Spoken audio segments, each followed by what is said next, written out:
Okay, hello guys, welcome to the first episode of Memory. We are going to cover the topic memory from Sisreli, Power Within, and NCRT. And we are also going to cover from Barron. And if you want, you can refer Atkinson and Schifrin's book of Introduction to Psychology for this particular topic. So let's get started. What is memory? So, according to me, memory is everything you know. Everything you know. Everything you know on every conscious level, मतलब be it unconscious, preconscious और conscious level, you know. ठीक है, you know. Okay, so that's memory. And memory एक process भी होता है and memory एक physical entity भी होती है.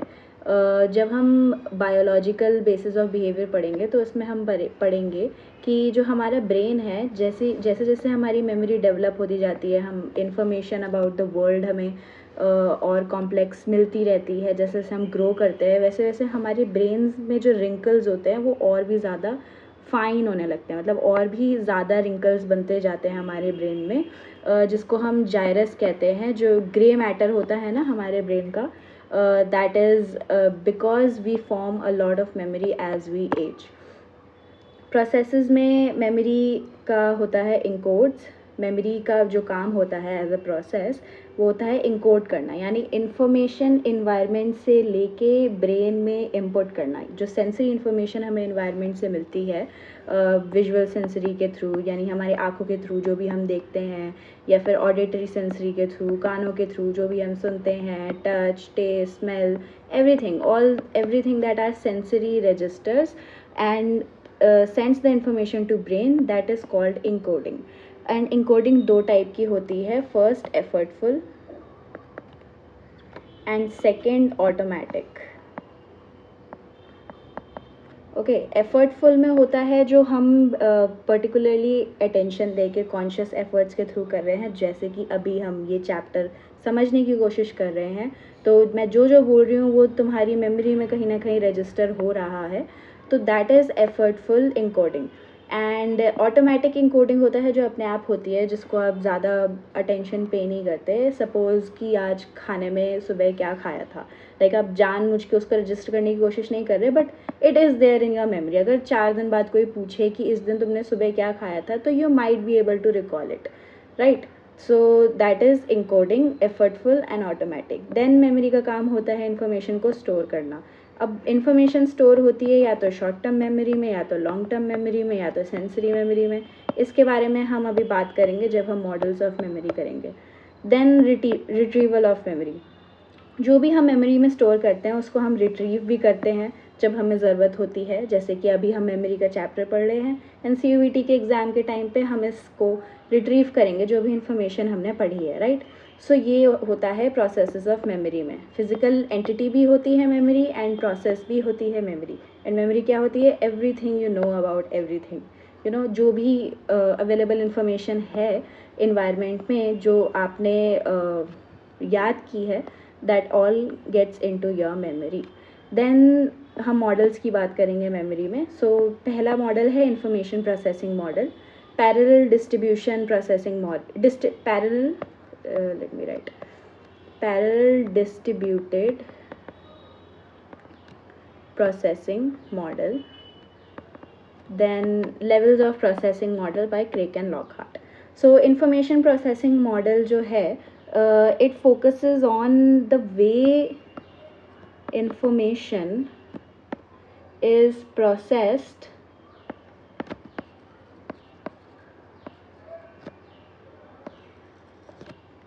on different stages of memory. हम इंफॉर्मेशन को अलग अलग स्टेजेस पे मेमोरी के कैसे प्रोसेस करते हैं. जैसे कि मैंने बोला, short term memory, long term memory and sensory memory होती है. तो जो ये स्टेजेस ऑफ मॉडल है ये एटकिंसन एंड शिफ्रिन ने दिया था. Model, stage model of by Atkinson and Shiffrin. So what they actually said is कि हम इंफॉर्मेशन को इन्वायरमेंट से इनकोड करते हैं और सेंसरी मेमोरी में भेजते हैं. ठीक है. सेंसरी मेमोरी जो होती है वो बहुत शॉर्ट टाइम के लिए होती है, 1 से 5 सेकेंड ज़्यादा से ज़्यादा, इससे ज़्यादा देर की नहीं होती। ठीक है, सेंसरी मेमोरी से चीज़ें जाती हैं शॉर्ट टर्म मेमोरी में थ्रू सेलेक्टिव अटेंशन। ओके, मैं भी हर एक चीज़ को डिटेल में एक्सप्लेन करूँगी। You just need to understand the structure of the model first. ना सिलेक्टिव अटेंशन की भी जो कैपेसिटी होती है वो बहुत लिमिटेड होती है, बट उस कैपेसिटी को भी हम इन्हांस कर सकते हैं, उस कैपेसिटी को भी हम बढ़ा सकते हैं through some processes called chunking, maintenance rehearsal and elaborative rehearsal. Okay, so short term memory में हम इन सारे मेथड्स, इन तीनों मेथड्स का यूज़ करके या तो हम शॉर्ट टर्म मेमोरी की कैपेसिटी बढ़ा सकते हैं, या तो हम शॉर्ट टर्म मेमोरी से इंफॉर्मेशन को लॉन्ग टर्म मेमोरी में भेज सकते हैं, कंसोलिडेट कर सकते हैं। कंसोलिडेट ऑल्सो गाइस, कंसोलिडेट करने का एक बहुत अच्छा तरीका होता है सोना। कोई भी आप न्यू इन्फॉर्मेशन लर्निंग करते हो तो सो जाओ, सो के उठो तो कंसोलिडेशन में हेल्प मिलती है आपको। रेम स्लीप बहुत इंपॉर्टेंट होती है कंसोलिडेशन के लिए, हम आगे ये स्लीप के चैप्टर में पढ़ेंगे, बट ओके अभी हम मॉडल पे आते हैं वापस। सो हाँ, शॉर्ट टर्म मेमोरी की कैपेसिटी भी लिमिटेड होती है, 30 सेकेंड्स तक की होती है ज़्यादा से ज़्यादा, 20 to 30 सेकेंड्स, एंड उसके बाद इधर से भी इंफॉर्मेशन लॉस्ट हो जाती है अगर कंसोलिडेट ना हुई हो और लॉन्ग टर्म मेमोरी में ना गई हो। सो अब हम बात करेंगे सबसे पहले सेंसरी मेमोरी की। 1 से 5 सेकेंड का टाइम स्पैन होता है सेंसरी मेमोरी का। Suppose you are travelling and travel करते हुए आपको रास्ते में पेड़ दिख रहे हैं, पौधे दिख रहे हैं, पत्थर दिख रहे हैं। अब आप अगर 5 मिनट बाद सोचोगे कि पहले वाले रास्ते पे कौन सा पेड़ मैंने देखा था, तो शायद आपको याद नहीं रहेगा, because you are not paying a selective attention to the environment. ये जो इन्वायरमेंट पे इंफॉर्मेशन है ये आपके नीड की नहीं है, so you are not paying a selective attention to it. So 1 से 5 सेकेंड बाद वो मेमोरी लॉस्ट हो जाएगी ना। इसमें भी टाइप्स होती है, विजुअल मेमोरी होती है, विजुअल सेंसरी मेमोरी होती है विच इज़ आइकॉनिक, एंड जो होती है 1 सेकेंड के लिए। आइकॉनिक मेमोरी हमारे माइंड में 1 सेकेंड के लिए होती है। सपोज वही पेड़ का एग्जांपल ले लो कि अभी आप एक रास्ते में जा रहे हो, आपको एक पेड़ दिखा, 1 सेकेंड बाद दूसरा पेड़ दिखा, 3 सेकेंड बाद दूसरा पेड़ दिखा, तो जो पहले पेड़ दिखा था वो आपको याद नहीं रहेगा। या सपोज़ आप एक बुक के पेजेस पलट रहे हो, आपने 3-4 पेजेस पलट दिए, अब फर्स्ट पेज पे क्या था you won't remember it, because it's iconic memory last for 1 second. Then there is auditory memory. Auditory memory में it's called echoic. Auditory memory 4 से 5 सेकेंड तक रहती है।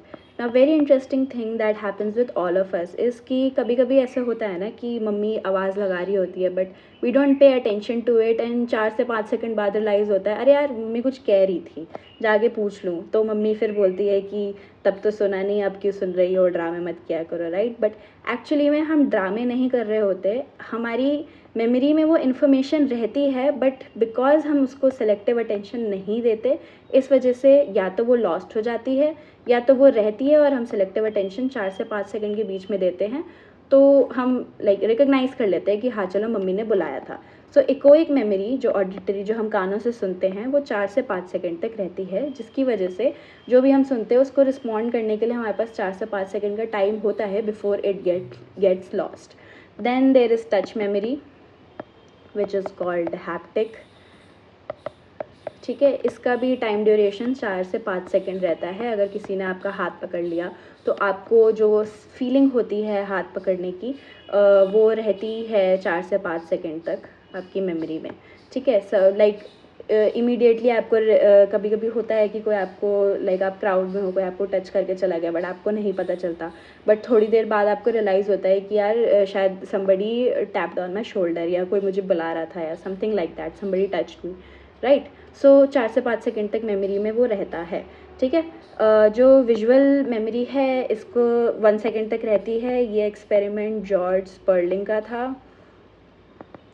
एंड ऑडिटरी मेमोरी 4 से 5 सेकेंड का एक्सपेरिमेंट डार्विन का था। मतलब ये जो सेकेंड्स की बात हुई है कि इतने सेकेंड्स तक रहती है, ये डार्विन ने बताया था, और आइकॉनिक मेमोरी में जॉर्ज स्पर्लिंग ने बताया था।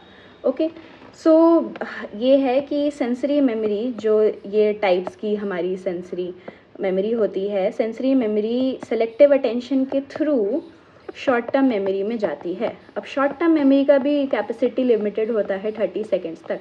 तो हमारे लॉन्ग टर्म मेमोरी में कैसे जाती हैं चीज़ें, how does it get into long term memory? So long term memory में जाती है through chunking, maintenance rehearsal, elaborative rehearsal. Now chunking क्या होता है? चंकिंग इज बेसिकली disintegrating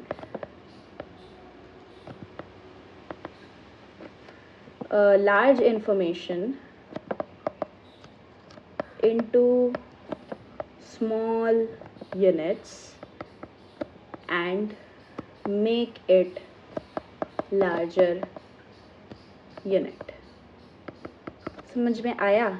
जैसे कि एग्जाम्पल के थ्रू बोलूँ तो कोई 10 डिजिट का नंबर है, 7 8 2 7 8 8 6 3 4 2 3 3 3 1, ठीक है।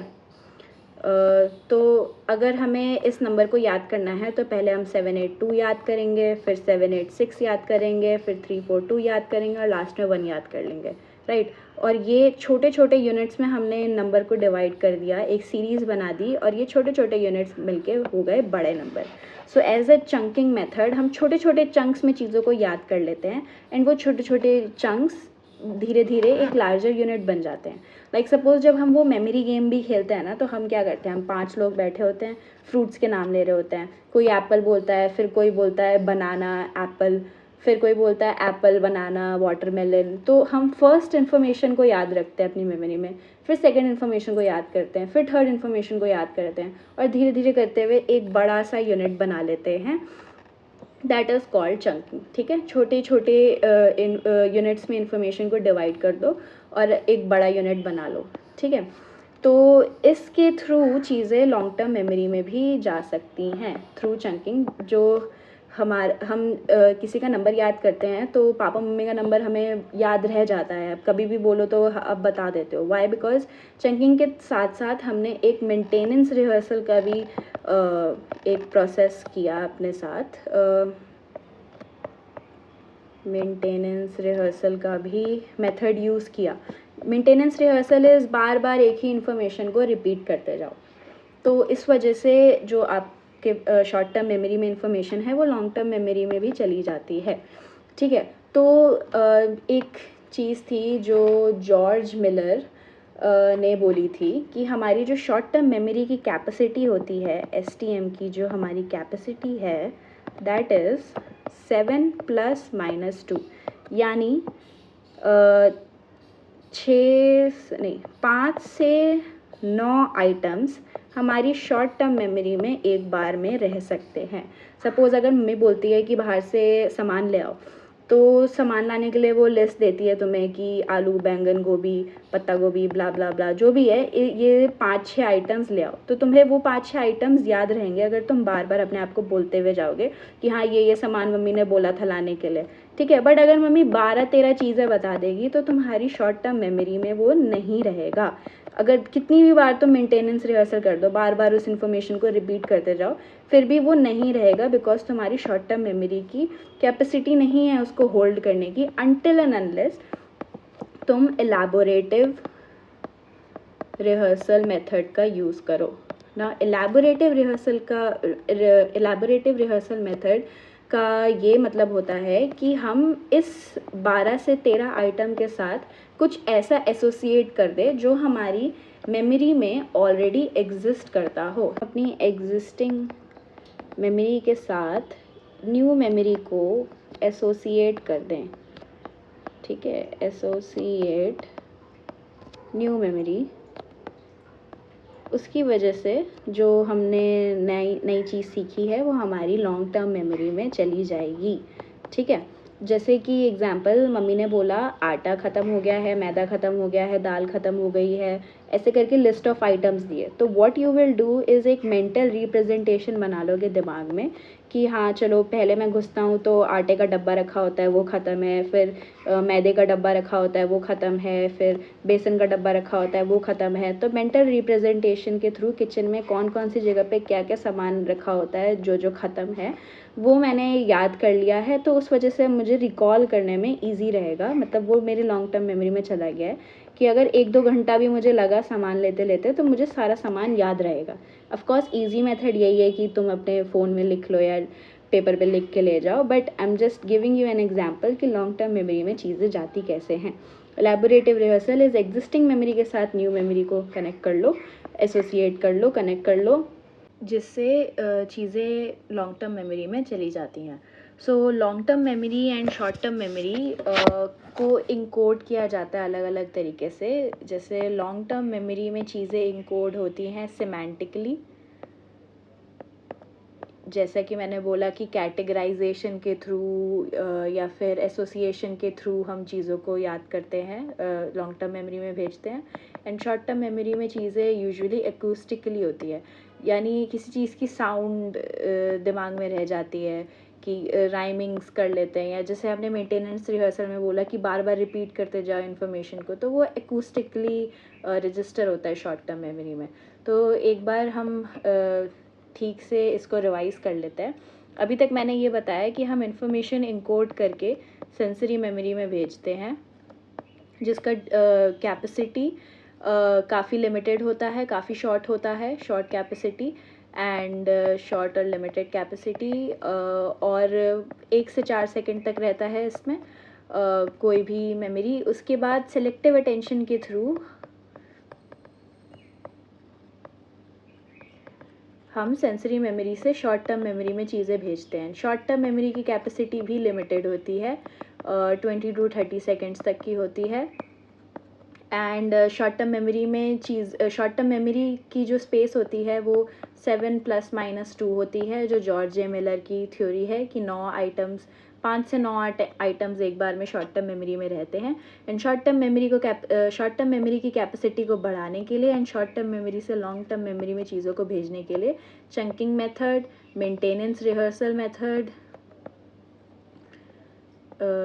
Method and elaborative rehearsal method का यूज़ किया जाता है। ठीक है, उसके बाद कंसोलिडेट होके मेमोरी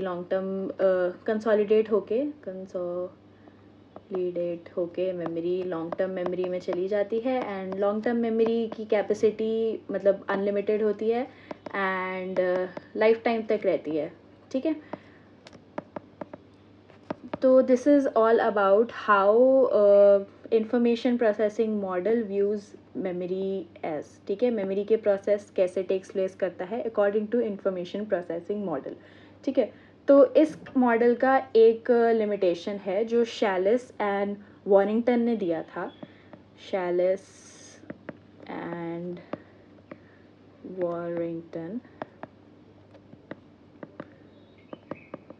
ठीक है, Shallice and Warrington did an experiment on KF करके कोई बंदा था उसके ऊपर, एंड जिसका जो left side of cerebral hemisphere था वो डैमेज हो चुका था, जिसकी वजह से शॉर्ट टर्म मेमोरी इफेक्ट हो गई थी, बट लॉन्ग टर्म मेमोरी अभी भी इंटैक्ट में थी। तो अकॉर्डिंग टू दिस थ्योरी जब तक कोई चीज़ शॉर्ट टर्म मेमोरी से लॉन्ग टर्म में नहीं जाएगी, लाइक शॉर्ट टर्म मेमोरी एक मीडिएटर है लॉन्ग टर्म मेमोरी में जाने का, right. But according to Shallice and Warrington का जो एक्सपेरिमेंट था उसके मुताबिक कि शॉर्ट टर्म मेमोरी डैमेज हो गई बट लॉन्ग टर्म मेमोरी अभी भी इंटैक्ट थी, विच इज़ नॉट पॉसिबल अगर ये थ्योरी ट्रू होती तो इससे हमें ये पता चलता है कि ये जो थ्योरी का मॉडल है दिस इज़ नॉट ट्रू, मतलब entirely true, it is true but it is not entirely true. And और भी थ्योरीज एग्जिस्ट करती है जिसके थ्रू हम मेमोरी कैसे वर्क करती है हमारी ये समझ सकते हैं। So I hope information processing model आप लोगों को क्लियर होगा। अब हम बात करेंगे parallel distributed processing model. Now parallel distributed processing model के कुछ फीचर्स हैं, let's talk about this. PDP, so PDP किसने दिया है? PDP दिया है David A Rumelhart and James L McClelland ने दिया है। अब मैक्लेलैंड का नाम आपको मोटिवेशन के चैप्टर में भी मिलेगा, कंफ्यूज मत होना, दो अलग अलग लोग हैं ये। सो पीडीपी इज़ ऑल अबाउट, ये क्या करता है ना, ये it works like an AI में क्या होता है, AI, what does AI do, AI processes a lot of information at the same time. So PDP, parallel distributed processing, also simultaneously processes information across various neural activities. ठीक है, so this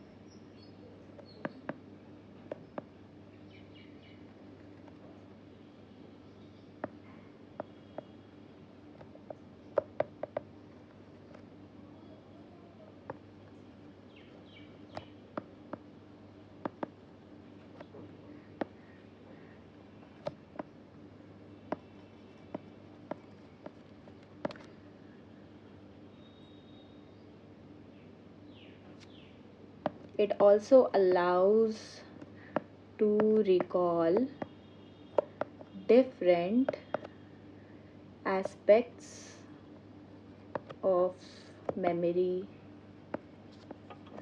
quickly. ठीक है, it processes multiple, मतलब इसमें दो type की processing होती है, एक होती है पैरेलल एंड एक होती है सीरियल. नाउ पैरेलल में व्हाट इट डज दैट काफ़ी सारी मल्टीपल टाइप की इंफॉर्मेशन हम एक बार में प्रोसेस कर सकते हैं. लाइक सपोज आपके घर पे कोई गेस्ट आ रहा है, now you have to cook and clean the house.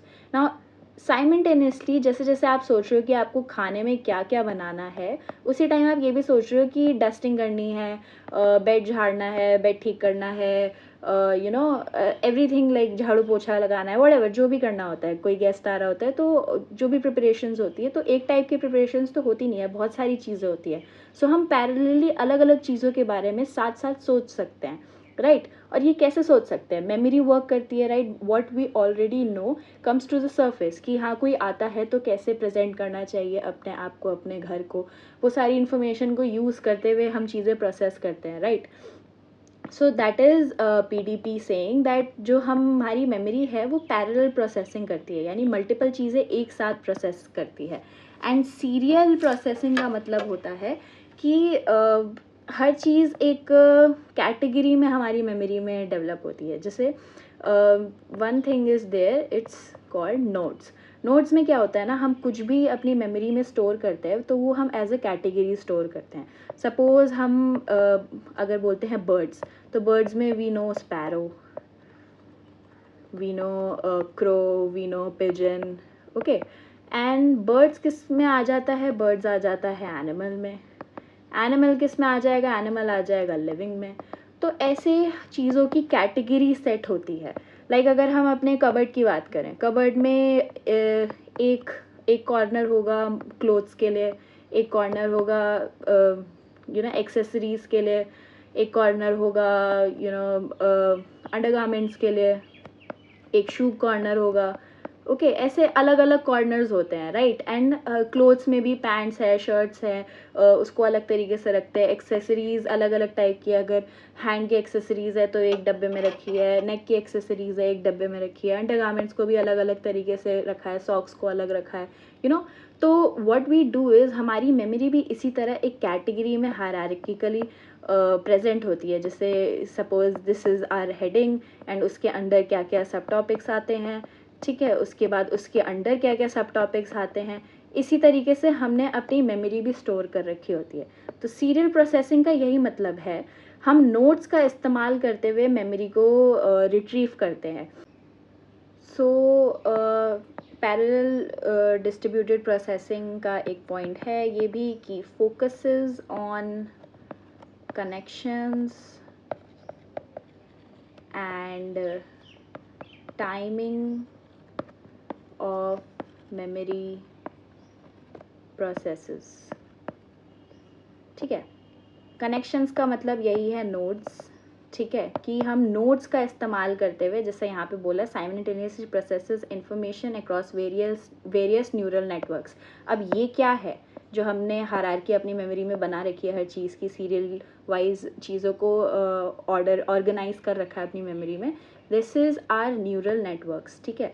तो अब अगर मुझे इस आइटम को रिकॉल करना है तो मुझे पहले इधर से होते हुए इन चीज़ों को रिकॉल करते हुए फिर मैं इस चीज़ पे आऊँगी. तो जितना दूर न्यूरल नेटवर्क होगा, जितना दूर नोड होगा, उतना ज़्यादा टाइम लगेगा हमें किसी चीज़ को रिकॉल करने में। लाइक फॉर एग्जांपल अगर मैं बोलूँ कि तुम्हारे घर में कितनी विंडोज़ है ये बताओ, तो it's very easy, you will form a mental image in your brain कि हाँ मैं डोर से घुसा, मैं फर्स्ट रूम में गया, फर्स्ट रूम में इतनी विंडो है, सेकंड रूम में गया, सेकंड रूम में इतनी विंडो है, and so on and so fourth.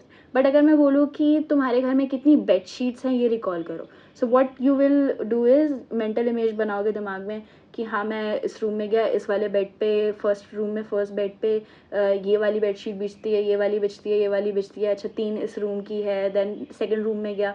So you know process थोड़ा लंबा हो गया बिकॉज जो क्वेश्चन मतलब जिस चीज़ को तुम्हें रिकॉल करना है वो जो सीरियल तुमने अपने दिमाग में बना रखे हैं उसमें काफ़ी नीचे आता है वो चीज़। सो इस वजह से जितना ज़्यादा दूर नोड होगा उतना ज़्यादा टाइम लगेगा उस चीज़ को रिट्रीव करने में। This is why we call it serial processing. Serial wise access होता है मेमोरी का, ठीक है। तो इसका एक और एग्जांपल ले सकते हैं, जैसे कि कंप्यूटर्स होते हैं, जो पुराने कंप्यूटर होते थे उसमें हमें कुछ फाइल सर्च करनी होती थी, तो हम ऑल उधर ऑल फाइल्स करके ऑप्शन आता था, उसमें जाते थे, फिर ऊपर सर्च में क्लिक करते थे, तो हमने कोई स्पेसिफिक फाइल सर्च की है जो फोल्डर के अंदर के फोल्डर के अंदर के फोल्डर के अंदर है, ठीक है। अब वो बहुत टाइम लेता था उसको सर्च करने में, पुराना मॉडल था। अब जैसे जैसे मॉडल अपग्रेड होते गए अब ज़्यादा टाइम नहीं लगता है प्रोसेसिंग करने में, बिकॉज यू नो इम्प्रूव हो गया है कंप्यूटर, टेक्नोलॉजी इम्प्रूव हो गई है, प्रोसेसर्स इम्प्रूव हो गए हैं, राइट। इसी तरह हमारे ब्रेन भी वर्क करता है। हम जितना ब्रेन को लाइक यू नो हम अपनी जितनी मेमोरी को यूज़ ना करें, हम ब्रेन को यूज़ ना करें, उतना ज़्यादा टाइम लगता है हमें चीज़ें प्रोसेस करने में। बट जैसे जैसे हम चीज़ों को रिवाइज करते जाते हैं, यू नो अपने आप को बेटर करते जाते हैं, लर्न करते जाते हैं, अपने आप को अच्छे रिट्रीवल क्यूज़ देते जाते हैं, उसी तरह हमारी मेमोरी भी इन्हांस होती जाती है। इसीलिए बोला जाता है कि जब एग्ज़ाम के लिए पढ़ाई करो तो उसे रिवाइज करते रहो, बिकॉज ब्रेन को एक टाइप ऑफ यू कह लो जैसे मशीन को ऑयलिंग देते हैं, वैसे ब्रेन को ऑयलिंग देने की ज़रूरत है to make it sharp, to make it better, to make it faster, right. So this is how our memory works according to PDP, ठीक है। इसमें एक और चीज़ थी, कोलिन्स एंड क्विलियन, क्विलिन्स इन दोनों की रिसर्च थी। तो ये इनकी रिसर्च भी सीरियल प्रोसेसिंग के ऊपर ही थी। इन्होंने भी यही कंक्लूड किया था कि हर किसी को हर एक फैक्ट को वेरीफाई करने में जो काफ़ी ज़्यादा दूर की कैटेगरीज में उनके ब्रेन में एम्बेडेड है, उतना ही ज़्यादा टाइम लगता है, जो हम इधर बात कर रहे थे टाइमिंग ऑफ मेमोरी के टाइमिंग ऑफ मेमोरी में जो हम बात कर रहे थे। सो इन्होंने भी यही चीज़ बोली थी। देन एक और PDP का पॉइंट है, it helps you recall different aspects of memory quickly. Like suppose आप कुकिंग कर रहे हो, आपको 2 डिशेस बनानी है, रोटी भी बनानी है, चावल भी बनाना है, रायता भी बनाना है, सैलेड भी बनाना है, तो आप एक ही टाइम पे काफ़ी सारी रेसिपीज़ को रिकॉल करते हो एंड देन माइंड में बनाते हो कि क्या क्या इंग्रेडिएंट्स चाहिए होंगे, कौन कौन सी वेजिटेबल्स मैं पहले चॉप कर लूँ जिससे काम लाइक जल्दी हो जाए, राइट। तो PDP के अकॉर्डिंग हमारी मेमोरी साइमल्टेनियसली चीज़ें प्रोसेस करती है, which is parallel processing, multiple चीज़ों को प्रोसेस करती है, एंड जिसकी वजह से हम क्विकली अपनी मेमोरी रिकॉल कर पाते हैं, ठीक है। प्रैक्टिकल इम्प्लीकेशंस इस थ्योरी के क्या हैं? Practical implications, now practical implications है ये कि रैपिड रिट्रीवल होता है, ठीक है, अभी हमने इस चीज़ की बात की, ओके। एंड यही है रैपिड रिट्रीवल में कि कितना जल्दी इंफॉर्मेशन रिट्रीव कर पाते हो, क्योंकि हमारे ब्रेन में इंफॉर्मेशन पैरेलली प्रोसेस करते हैं, जैसा कि मैंने अभी जस्ट बताया, ठीक है। देन साइमल्टेनियस प्रोसेसिंग होती है ब्रेन में हमारे, ठीक है। मल्टीटास्क कर पाते हैं हम सोच पाते हैं काफ़ी चीज़ों के बारे में एक साथ, सो ये चीज़ थी इस वाली थ्योरी में, साइमल्टेनियसली प्रोसेसिंग थी, रैपिड रिट्रीवल था, एंड लास्टली था कि एफिशिएंसी ऑफ मेमोरी इंक्रीज़ होती है, ठीक है। So we are done with PDP, we are done with information processing. Now we are going to talk about levels of processing given by Craig and Lockhart. So levels of processing क्या बात करता है? Levels of processing. Levels of processing दिया था crack and Lockhart ने 1972 में। इन्होंने बात की थी कि कितनी डेप्थ में हम एक इंफॉर्मेशन को प्रोसेस कर पाते हैं। The belief that information is encoded in levels and the intensity of processing determines how well the information will be remembered. इसका क्या मतलब है? इसका ये मतलब है कि जो भी इंफॉर्मेशन को इनकोड करते हैं वो लेवल्स में इनकोड होती है। जितनी अच्छी इंटेंसिटी से हम इंफॉर्मेशन को इनकोड करेंगे उतना ज़्यादा अच्छे से हमें वो इंफॉर्मेशन याद रहेगा। दो टाइप की प्रोसेसिंग होती है, एक होती है डीप लेवल प्रोसेसिंग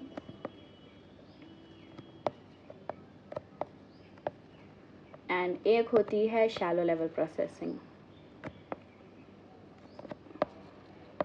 ठीक है। डीप लेवल में आता है सिमेंटिक मेमोरी, ठीक है, सिमेंटिक मेमोरी नहीं, सिमेंटिक टाइप ऑफ प्रोसेसिंग होती है। एंड शैलो में आता है फोनेमिक एंड स्ट्रक्चरल विजुअल, ठीक है। सिमेंटिक में होता है कि हम इंफॉर्मेशन की मीनिंग को समझते हैं। कोई भी इंफॉर्मेशन को याद करने के लिए हम उसका मीनिंग समझते हैं, उसकी डीप अंडरस्टैंडिंग करते हैं कि मतलब क्या है इस इंफॉर्मेशन का। फोनेमिक होता है कि हम सिर्फ उसके साउंड पे फोकस करते हैं, ठीक है, कैसे और उसको चीज़ों के साथ राइम कर देते हैं। जैसे हमने मेंटेनेंस रिहर्सल में भी बात की थी कि हम किसी चीज़ को बार बार बोलते जाते हैं तो हमें उस चीज़ का साउंड याद हो जाता है, राइट।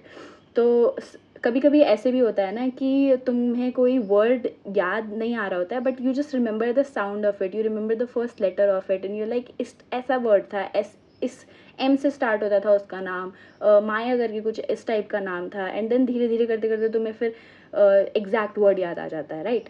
बिकॉज वो फोनेमिक लेवल पे उस इंफॉर्मेशन को तुमने प्रोसेस किया होगा। नाउ स्ट्रक्चर विजुअल में होता है काफ़ी ज़्यादा लीस्ट इफेक्टिव होता है and just appearance of the information पे फोकस किया जाता है। लाइक कभी कभी माइंड में एक हेजी ब्लरी सी इमेज होती है किसी चीज़ की, हाँ वो ऐसा दिखता था। लाइक अगर किसी को तुमने आज मेट्रो में देखा है ना, कल तुम्हें लाइक वो बहुत अच्छा लगा देखने में एंड कल तुम उसको रिकॉल करने की कोशिश करोगे तो शायद तुम्हें उसका पूरा चेहरा याद ना हो बट तुम्हें एक ब्लरी सी इमेज हो कि हाँ यार सुंदर था, लंबा था, गोरा था, इस टाइप का कुछ भी, ठीक है।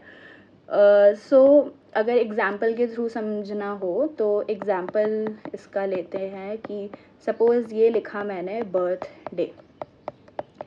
अब इस इंफॉर्मेशन को एक टॉडलर आई मीन 1-2 साल का बच्चा कैसे वो करेगा। अब उसने देखा बर्थडे तो अब वो पहले फोकस करेगा इसके लेटर्स पे, हाँ कुछ BIRTHDAY ऐसे करके कुछ ना लेटर लिखा हुआ था, अब उसको लिखने के लिए बोला जाएगा तो लाइक उसने विजुअली इस इंफॉर्मेशन को खाली प्रोसेस किया है, ठीक है। तो वो उस चीज़ को लिख नहीं पाएगा, बोल नहीं पाएगा, ठीक है। सेकंड लेवल पे अभी उसने विजुअली प्रोसेस किया, ठीक है। सेकंड लेवल पे वो फोनेमिक लेवल पे प्रोसेस करेगा, ठीक है। फोनेमिक लेवल पे वो बोलेगा बर्थडे कि उस साउंड कैसा आ रहा है इस शब्द को बोलने का, ठीक है, हाउ इट इज़ स्पेल्ड, ठीक है, उस चीज़ पे ध्यान देगा।